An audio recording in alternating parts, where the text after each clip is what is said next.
Hello guys, welcome back. My name is Nathan and today I'm going to be discussing 8 bold predictions of mine for the 2020 NHL trade deadline. Now we're just a couple of weeks away from the 2020 NHL trade deadline, but instead of just predicting where all the main guys are going to go, which I'll likely do at some point by the way, I wanted to make some bold predictions that are kind of out there and kind of are crazy for this trade deadline. So, what are my 8 bold predictions and what is the craziness that I think could happen at this NHL trade deadline? Watch till the end for all my picks and opinions, and of course subscribe if you're new. Now just a bit of a disclaimer before we get into this. Yes, it is bold predictions. These are kind of crazy, outlandish things that I could possibly see happening at this trade deadline. If you see some of these picks and say to yourself, oh, they're unrealistic, well, it's because they probably are unrealistic, but I think these things could become reality. But starting us out today with my first bold prediction for the 2020 trade deadline, I have Chris Kreider. And to me personally, the way it's looking right now, I think he will be traded to a Metropolitan Division team. There, I said it. I think it might happen to where that is the case. You look at some of the teams in the Metro, Pittsburgh, Columbus, maybe even Philadelphia. There are some teams there that I think could really use Chris Kreider. Now, I'm not saying it goes to the Devils or the Islanders or some bitter rival for the Rangers, but in a scenario where maybe a team like Pittsburgh is giving up the most for him, I could see a team like New York wanted to give that offer. And this is one of the bold predictions in today's video that could either be 100% right or 100% wrong, because there was reportedly 8 teams interested, or at least really interested, in Chris Kreider at this deadline, and I think a couple of Metro teams might be in the race. I mean, I look at a team like Philadelphia, who's been wanting scoring help throughout this deadline. I think a guy like Chris Kreider could help them a ton. Same thing with a team like Pittsburgh. If they can get some cap off their books, I think they'd be a great fit for Chris Kreider as well. I'm not sure a team like Washington or the Islanders would be in there, maybe not even the Carolina Hurricanes, but to me, teams like Pittsburgh, Columbus, and Philly could and should be on Chris Kreider. But it really does all depend on what the New York Rangers' policy is in this situation, because they could easily say, oh, we're not going to get a team in the Metro, we're not going to give them Chris Kreider. But personally, if I was Jeff Gordon and a team like Pittsburgh came up with a way better offer, like a first-round pick and a guy like Samuel Poulin, I would take that in an absolute heartbeat. But it does depend on what New York wants. If they say no to any Metro teams, then this prediction is kind of boned. But that leads me on to my second bold prediction in today's video, and we're going to keep with the New York Rangers and the fact that I personally think they won't trade any of their goaltenders. Now, this has kind of been a little bit more obvious as the weeks have gone on, but to me, I really don't think Georgiev is going to be traded, at least this year, at least this season. It might be an off-season move if New York wants to get rid of Georgiev for a high price, but right now it's reported that Kasperi-Kapanen isn't even enough to get the deal done. And to me, there is no team right now that would pay that. And that includes the Toronto Maple Leafs, who again would have to pay more than Kasperi-Kapanen to get a backup goaltender for them. Again, I still think personally Georgiev is an amazing fit there, but the asking price seems to be sky high. And right now it's been reported also that New York is very comfortable with keeping all 3 goaltenders going into the offseason and then deciding what they're going to do there, including Henrik Lundqvist, Igor Shesterkin, and of course Georgiev on the main club. And then, speaking of Toronto, I know, perfect segue, we're now going to go on to my third bold prediction for the 2020 NHL Draft. 2020 NHL Draft. 2020 NHL Draft. You what? That third prediction being that Andreas Johnsson will be traded for a defenseman, not Kasperi-Kapanen. And this is a prediction that, again, I think is the most bold currently right now, with Kasperi-Kapanen, who got benched for sleeping in. I don't think his relationship with Sheldon Keefe is at the best point right now, but personally, if I'm going to make a bold prediction, I think a guy like Johnsson would be a perfect guy to ship out for Toronto and get a top 4 defenseman back. Yeah, now Johnsson so far this year has not had the greatest year production-wise, and it's kind of been injuries, illness as well, but I still think he's a very, very good and could be a pretty good second-line guy for a lot of teams in the NHL right now, and I think for Toronto, if you give up Johnsson plus maybe a second or something, you could get a pretty good defenseman back. Now, Johnsson's contract is what makes this so fascinating, because at age 25, he makes $3.4 million for the next 4 seasons. And I think when he's on his game and is healthy, I think that's a pretty decent contract. But for a team like Toronto, who you can use every single penny at this point, that contract is kind of biting them, especially if they want to get a defenseman, a top 4 guy off the books. And again, I think Johnsson, on top of a second-round pick, can definitely get that done for them. Anything but Cody Ceci at this point. And honestly, he just sucks. That's all there is to say at this point. But now going on to my 4th bold prediction, and one of the most bold predictions of this bold prediction video, boldception at this point. This is an opinion that I ended up sharing in my last video like this, called 10 NHL players that will be traded at the trade deadline. This was, I think, the last one that I said in that video. But at number 4, yes, I think Brent Burns will be traded.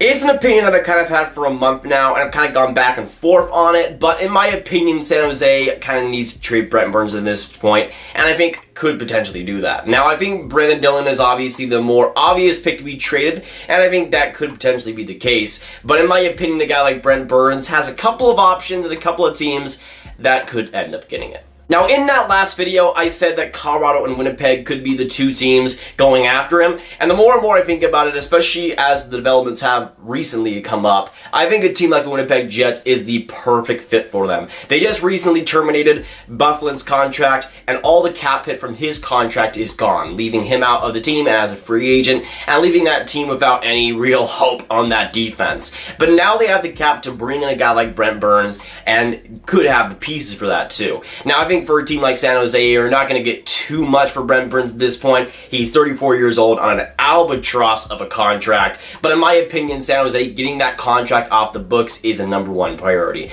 I would say Vlasic is a higher priority, but literally no one will take that contract.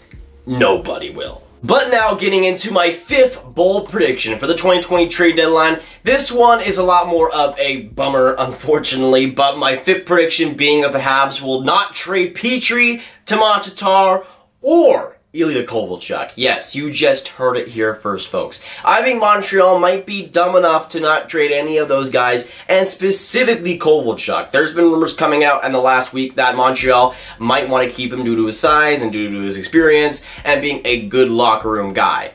Montreal should absolutely trade him, and it's not even a question. Get the 2nd round pick for him. My freaking goodness, Mark Bergevin.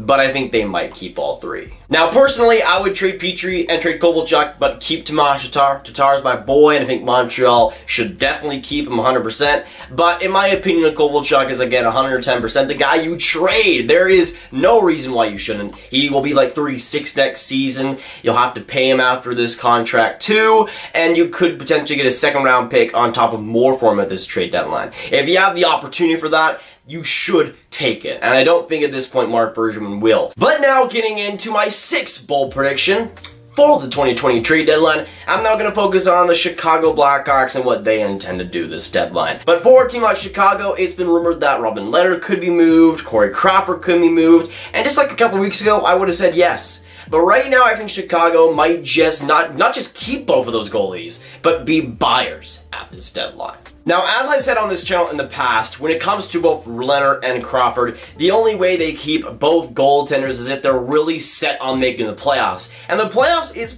could be pretty realistic at this point, honestly. For a team like Chicago, they're 7-3-0 in their last 10. Meanwhile, the team in the second wildcard spot, that being Arizona, have lost 5 straight games. The playoffs are totally in reach for a team like Chicago, and they're totally possible, especially with how hot they've been lately. And for a team like that who had so many pieces potentially, and guys like Eric Gustafsson, Brandon Saad, and again the goaltenders in Leonard Crawford, that's a team that again I think will keep all those guys and might load up a bit at the deadline. I don't think it's going to be a guy like Chris Kreider or anything, but I think some pieces would fit on Chicago pretty well to make them at least a playoff contender. But now getting into my 7th bold prediction for the 2020 trade deadline, we're going to keep on the Central Division and now going to the Nashville Predators. And there's a lot of teams out there that will be sellers at this deadline. You have the LA Kings, you have Detroit, you have Ottawa, you have the obvious picks, right?